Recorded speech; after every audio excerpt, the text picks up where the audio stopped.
Last night's the big debate marked the final before the Iowa caucus and the return of Kentucky Senator Rand Paul to the main event, who wasted no time delving into the issues and confronting his competition.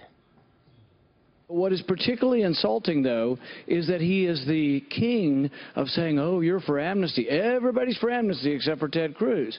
But it's a falseness, and that's an authenticity problem, that everybody he knows is not as perfect as him because we're all for amnesty. I was for legalization. I think, frankly, if you have border security, you can have legalization. So was Ted, but now he says it wasn't so. That's not true. Go ahead, sir. Ted Cruz, believe it or not, disagreed with that. Here to discuss how it all went down as presidential candidate and Kentucky Senator, who's also running for re-election there, Senator Rand Paul. Senator, you went out. You went out on a limb a little bit and said, listen, I am for, you are for legalization for the 10 to 12 to 14 million that are here. Does it bother you that Ted Cruz seems to have both sides of the fence on that? Well, you know, he was always for this as well. We had the same position when the bill came up. I guess the problem with his authenticity is that he's now saying, oh, he was never for amnesty. Well, I'm not for amnesty either, but I think we dumb down the debate when we start pointing fingers and calling everybody saying, oh, they're for amnesty and this and that. What I am for is border security. Secure the border first. But then I think we can find a way to maybe give work visas or some way of accommodating the people who are here. But it's not amnesty. But I think Ted wants to have it both ways. But he also wants to accuse everybody else of not being as pure as he is. But in reality, I think he's creating a false narrative.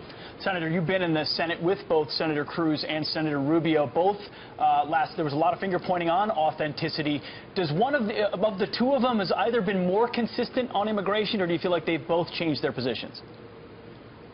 Well, I think that's the interesting thing. You know, Rubio's always been for a pathway to citizenship, and now he's backing away from that. Ted had always been for legalizing those who were here, and now he's backing away from that. So I think in both instances, they're backing away from something they had previously been for. And I think what really gets to the heart of the matter is whether or not you're authentic. Even on the ethanol issue, you know, Ted and I have been not in favor of the mandate. Ted now has sort of backed away from that position. He's kind of for the mandate continuing.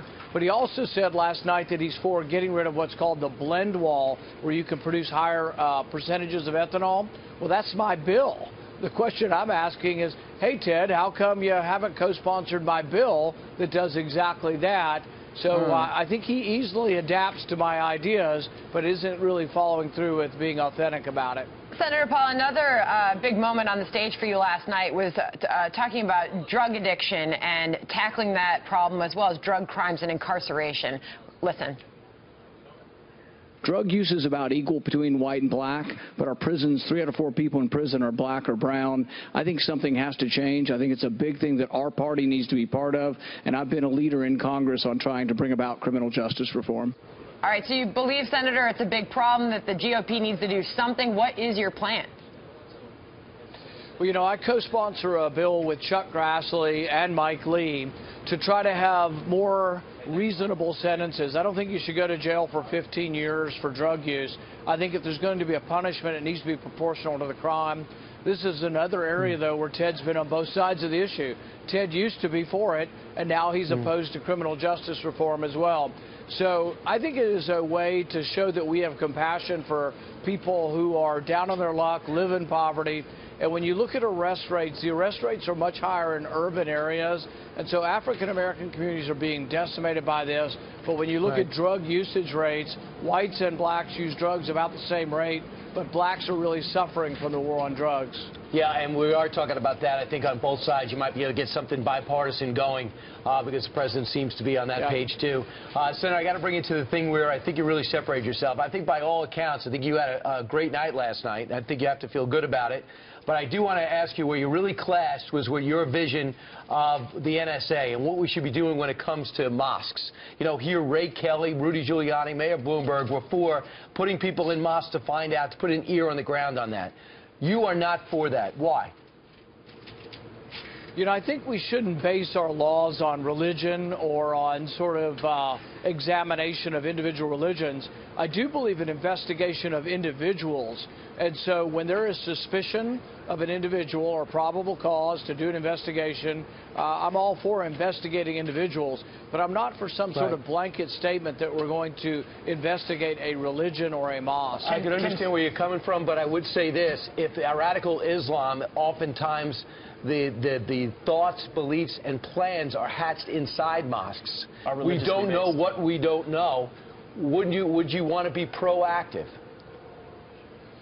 Well, see, I think we're talking around each other a little bit, because I'm for targeting individuals who are possible terrorists for whom we have suspicion wherever they are. I'm just not for targeting mosques or targeting religion in general. I'm for going, it's the same sort of question of the NSA. It's not that I'm against looking at the records of terrorists. I want us to look at all of the records of terrorists. I just don't want to do it indiscriminately where we look at everybody in Boston's records. So I would not say we're going to investigate mosques in America, but I would also say we're not going to limit police from investigating individuals wherever they go.